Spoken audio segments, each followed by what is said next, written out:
Well,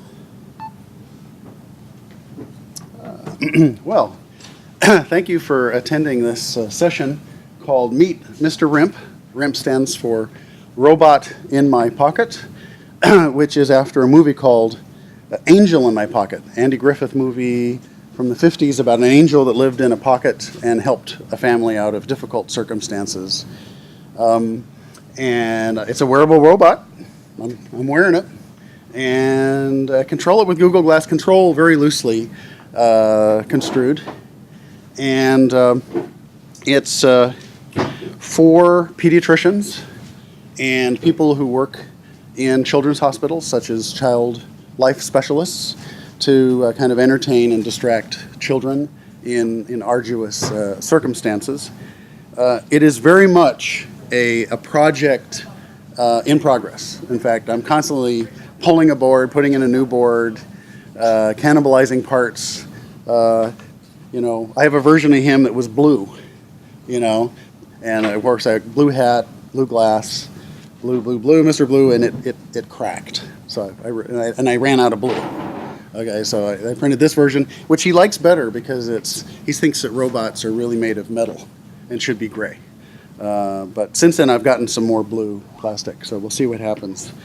If you come by, I'll do a demo, and you'll get a couple of words out of him. I built him a couple of months ago. He's version 2. Okay, here was version 1. Version 1 didn't make any sounds. It did some animations and stuff. And I showed it to some pediatricians and some folks who work in children's hospitals. And I said, "What an interesting idea," and they encouraged me. I bought a 3D printer to kind of do the custom housing and so forth, and now working on version 3, which when I get to that point in the presentation, I'll talk a little bit about that. Well, first of all, for 2 months, I've been dragging him around, demoing him. I went to the Healthcare Wearables Conference in Indianapolis, and he behaved perfectly. But after in a couple minutes, I'll take him out and kind of show you the backside, and you also see pictures of the backside in a moment. But there's a lot of wires there that aren't soldered. They're just like stuck into pin IOs, okay? And I put them in my pocket, I take them out of my pocket, I put it in my pocket. And so when you talk about kind of using physics to generate random numbers, okay, there's a little random number generator in there that tells it what to do. And I'm sort of spoiling the illusion here, but also now wires can, short out and so forth. Let's see if we can get just a couple of words out of them. And then I've got a little longer video here to show you. Okay, I'm actually just making the connection. Okay, Glass. What's up? He's not saying anything because I didn't have it.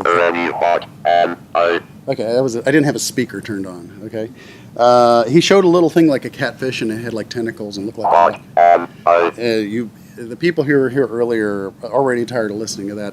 We're really sick of listening to you say, "What am I?"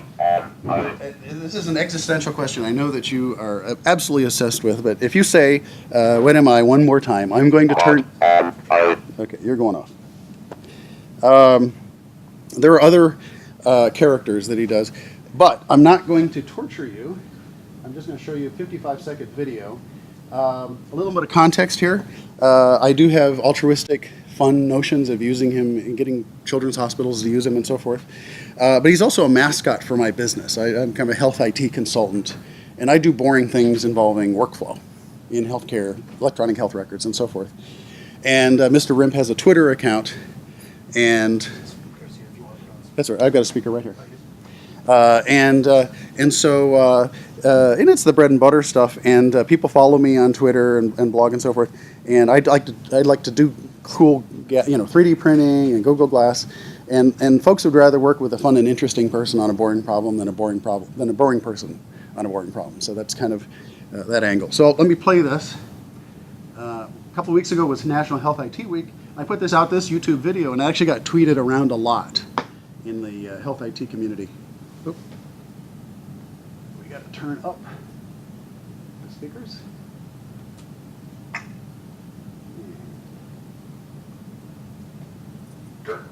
That's Wearable on Twitter. And I'm here in Washington, D.C. And to celebrate National Health IT Week, I taught Mr. RIMP, my wearable robot, who I can control with Google Glass, to say, I love health information technology. Hello, my name is RIMP.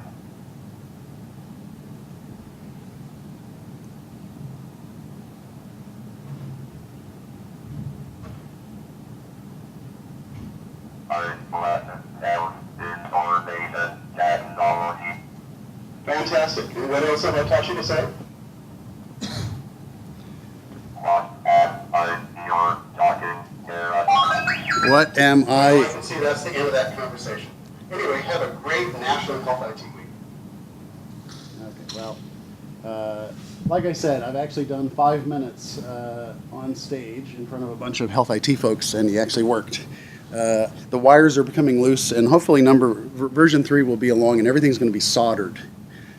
So anyway, the idea was something else. I got Google Glass, and I said, oh, I can control stuff by moving my head. I had a couple of relatives who were very weak and in bed, and I thought, what if they could turn the lights on in their house, but just by moving their head? And so I turned on an LED from Google Glass using a spark core, and then I plugged that into an array and turned on a light, so I could turn lights on and off. It's really cool. I had this really cool practical joke planned for my wife, which I never did, which is we're a block away having a wine. I point up at our apartment and I say, "Watch this!" Ding! All the lights come on. But anyway, my 80-year-old relatives really weren't that kind of enthusiastic, and so I went to a wearables conference, a different kind of a Maker Faire place, and they said, and what someone said, "You don't have a personality. You have a little robot butler." And grandmother would say, "Sparky, turn on the lights." And Sparky would go, "Yes!" and shake, and the lights would come on. And so I got, I started building little robots on wheels. I thought, well, I need to have a face. So there's an 8x8 LED here and so forth. And eventually, I just cut grandmother out of the loop and said, well, what if I could just, have an Arduino in my pocket and it's like making things happen, animations and so forth. And I just started putting things together to see what worked. So I use the voice box shield. Actually, probably sounds a lot like some of the technology used to give people a voice who have had a problem with their own voice. It's actually about 10-year-old technology. So there's a lot of distortion. There are synthesizers out there that are much better, and I'm looking at them. They can do feminine, masculine sounds, accents, Spanish, and so forth. Here's the innards. Take out a moment. And this is perf board right here. And this is another layer of perf board, and they're separated just by a little bit, and then the pocket fits right there, okay? Here's the Arduino Uno. This is the voice box shield that fits on top. This turns on and off the power to that portion. Now, how do I communicate with it? I'm using RFduino, and this is the Bluetooth low energy transceiver. As you see, they're stackable. Here's a coin battery. I used a couple of AAAs. This is for testing light buttons. And then there's a little proto shield, okay, that you can use to connect to other things. You can't see it, that there's pins right here. And I actually use those pins to fasten the stack. So here's the transceiver. Those are, I'll be right over there. I'll be right over there to the board. And I'll stop moving over there. You can actually grab it if you want. Okay, fantastic. Thank you. So, I knew I needed a housing. So I bought a $300 kit. 300 parts, 20 hours, put it together. It did a 4-inch by 4-inch by 4-inch cube, which turned out to be not big enough. I needed like 5.5 inches. But the very nice folks had a 20% stocking charge, and I upgraded to the same company to a metal printer. That's the Snowy Owl I tweeted about last year. And I matched the plastic, okay, blue, Google Glass. I went to Maker's Faire here in DC, where I did some networking with some of the folks from pediatrics and Children's Hospital. And then I bought this metal printer, okay, which is down there. It does 6 inches by 6 inches by 6 inches. It's got a little pulley, costs $600. And that's what I've used for my prototyping since. And here's sort of the beginning of Mr. RIMP. And I'm sitting outside, and that's a Dremel, so for cutting things. I've got the perf board, and you can actually see the foot starting to, that little notch in the upper right there, left, is the perf board. I really like the way the perf board matches the coffee. I like my, it just matches that perfectly. I think someday I'm going to hand a perf board to someone. Please go get me a cup of coffee and make it look like that when I'm big and powerful. Lower right here, we've got from Adafruit, the bicolor 8x8 LED. We've got, and we've got distance sensor, speaker, some buttons scattered around. Anyway, so, okay, let's start, doing the casing. Okay, so I do the outline, and notice it's a mess. Okay, I don't have my 3D printer adjusted correctly. So the nozzle's a little too high, so you get this little, scribble. And there's just so much tweaking. The 3D printing is like having a 2-year-old. You got to watch it all the time. My wife tells me it fell over, it made a mess. She comes and tells me how proud she is of it, that it actually successfully built something after 24 hours of continuous printing, which is about what it takes to do that. So, okay, now I didn't plan everything ahead, which is kind of fun and cool. So I just stopped at this point, and I laid that on top of the perf board, and then I kind of laid out the various pieces, the gadgets, and all the holes lined up really nicely, so the pins of the various things just pop right through. And then I go in and I measure.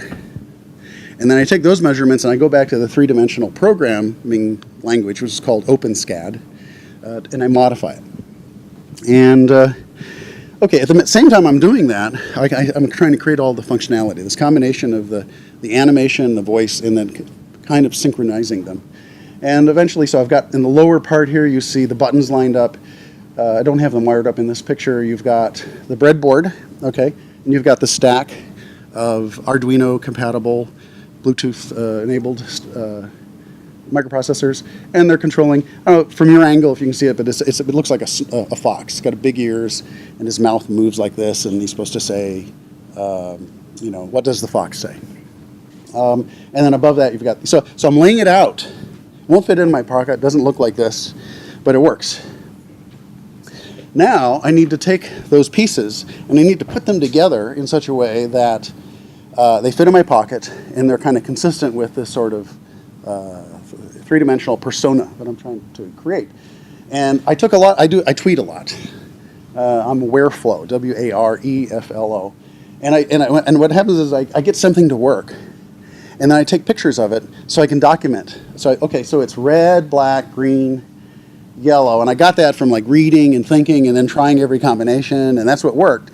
Well, when I actually install it, it's on the bottom. You see, it's upside down. Then I can go back to that picture. Well, I tweeted a lot of this stuff, on relevant hashtags, and so I get a lot of people who follow me who are doing Arduino projects too, and they sometimes answer questions, and that's a good community builder. And I thought, why not? Why don't I just make my entire talk just tweets, screen captures of tweets, because I tweet so many pictures. And okay, back to, so now I'm installing the Arduino Uno on the perf board. You can see the bolt kind of holding it in place, that brass bolt. And notice you see those wires, the red and black on the left are supplying power. The red, green, and blue, they're basically, and this is really crufty. If you're a master Arduino person, tell me, I'm learning about serial communication between Arduino boards. Here what I'm doing is I'm basically passing 3 analog signals out of one into the other. So I have this little array, and then I have a little if-then statement that looks at those values and figures out, which thing it's supposed to say. And I know that's crufty.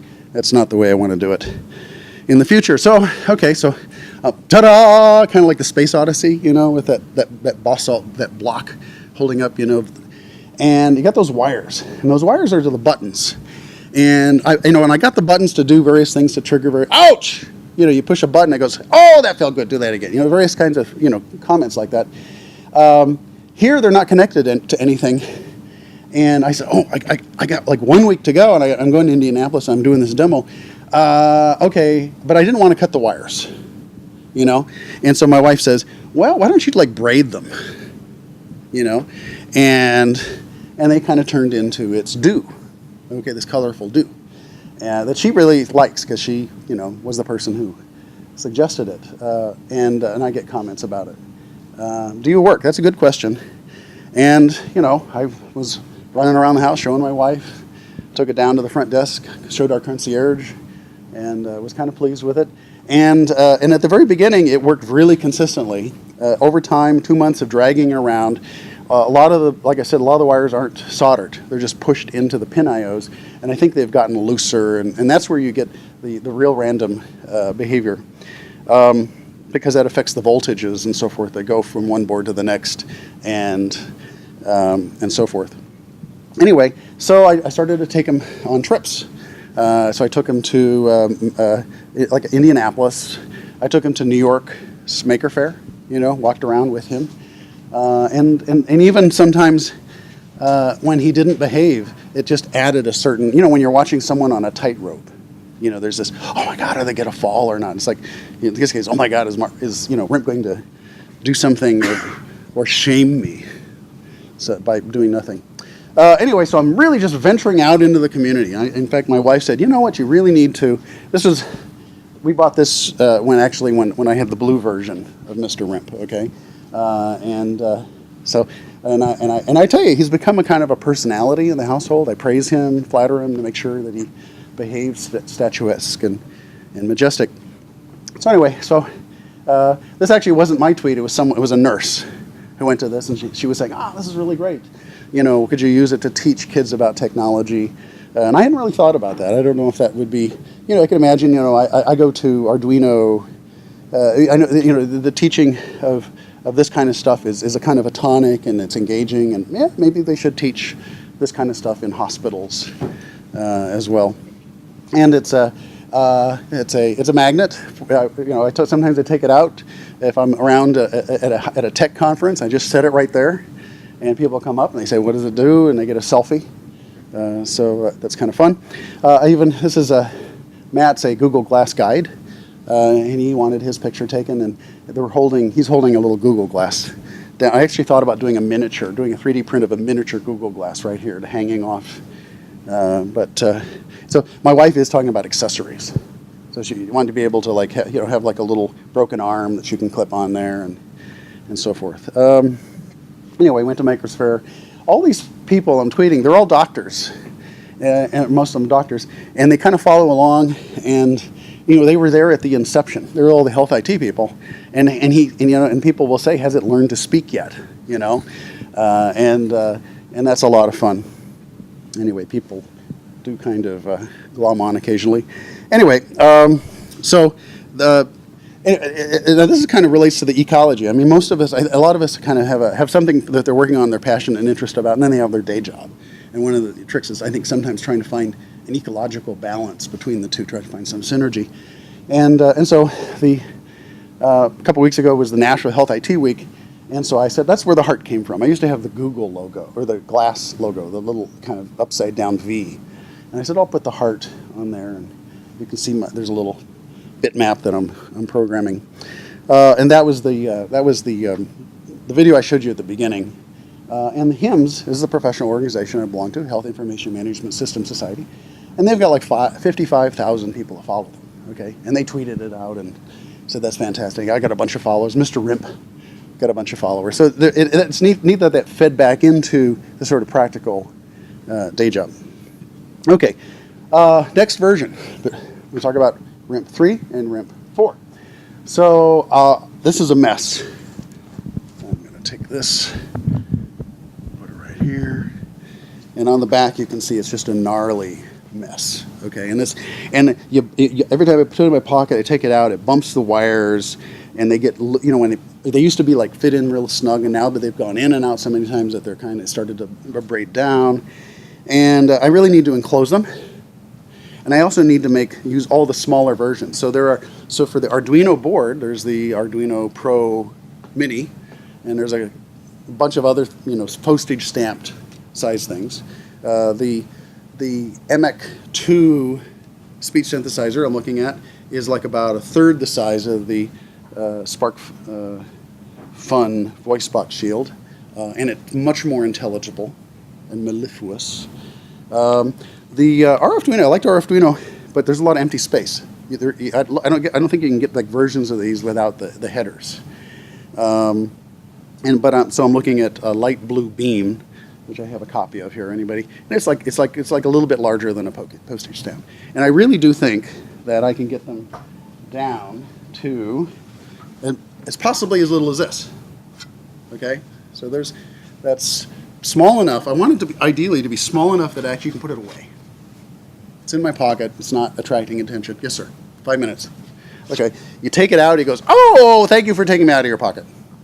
And he's small. Okay. And there is it's 24-hour big version coming off the production line. And side by side, I'm thinking about putting lights inside, little LED heart that beats red, turns gold when he's happy, blue when he's sad. When I split him in half, which I have to do in order to stick I'm going to make maybe one half be opaque and the other half will be kind of like he'll be like Franken-Robot, with a scar down the face, which is the seam. I'm looking at smaller boards, and a lot of these boards have like onboard power, and they have accelerators, and you can imagine accelerometers. So you can imagine with an accelerometer, I go like this, and he goes, "Let's dance." You see. So, okay, so there's the Pro Mini, size of a quarter. There is, ONU is on the left. There's the voice synthesizer on the right. That's the light blue beam. There's a lot of little boards out there that have Bluetooth that I can trigger stuff from glass. Here they all are all together relative to the big version here, which actually will fit in my pocket, but you can't put it away. It's a little too bit large. And I need to, this is injection molded plastic. It's as strong and flexible. This, if I drop this on the floor, it would shatter like china, and it's kind of not looking finished. And so I'm working on doing this in, I'm not sure what color, but in this, something you could throw against the wall and it wouldn't break as long as everything's soldered, solidly in place. Best advice so far, get it to people who care, give them tell you what's wrong. So I made a logo. I blog about it. I gave him a Twitter account.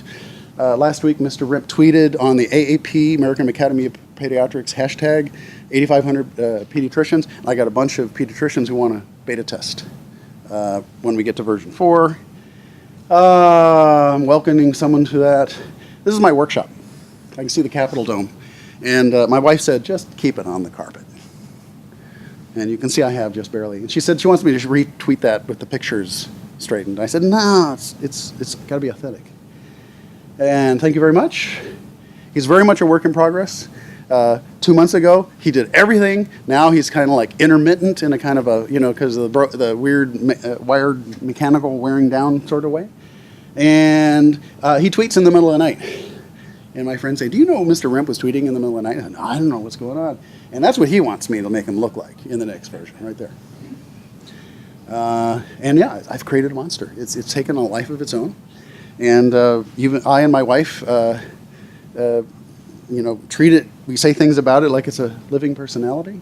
And the best way to get a hold of me, if you ever want to, is on Twitter. And I'm Wareflow, Wareflo. And I love that little icon there where it's about workflow. It's got a little diagram. That's my day job. And then this stuff in the background, the maker stuff, is just all the fun stuff that really a lot of you, I think, are into and I share a passion for. And thank you very much. I think that's the end of that. And you know whether there's a time for a question or not. You can certainly just keep that another 2 minutes, and then while transition. Okay, I'll let, yes, sir. Yeah, I'm just curious, and we've gone through several iterations. How long until kind of the initial concept did it take for you to get to this point? Like at the second working? Well, right now it's not actually really working. 2 months ago it was working pretty good. I got glass in June of 2013. And sometime during 2013 I said, I really need to figure out how to program something using glass. And I started on doing the thing about palliative care and home automation. And I would say around the first of this year, I realized that I really needed to pivot to deal with because someone said, the grandkids want to come see the grandmother's Sparky robot. And I said, okay, well, we just, direct it. And so I ran it by some I used to be chief medical officer for a pediatric electronic health record. And so I talked about the concept, showed them some initial stuff. They liked it. And so it's been since this spring, basically, to this point, although the last 2 months, I haven't done anything on the version 2, I've been working on basically some learning curves. I'm learning Autodesk Inventor and taking the injection molding courses and the learning about the CNC mill necessary to cut the hole in the aluminum block into which the plastic is squirted that will become version 4. Sir? How many hours a week? Probably 10. And a lot of this learning stuff, but yeah, 10. Well, you asked me that question, I think, somewhat or before. How many hours total? Totally, yeah. I'll tell you what, and this had this conversation. I know you're a professional programmer. I'm not a professional programmer. I'm a kind of a dilettante, a little bit of everything.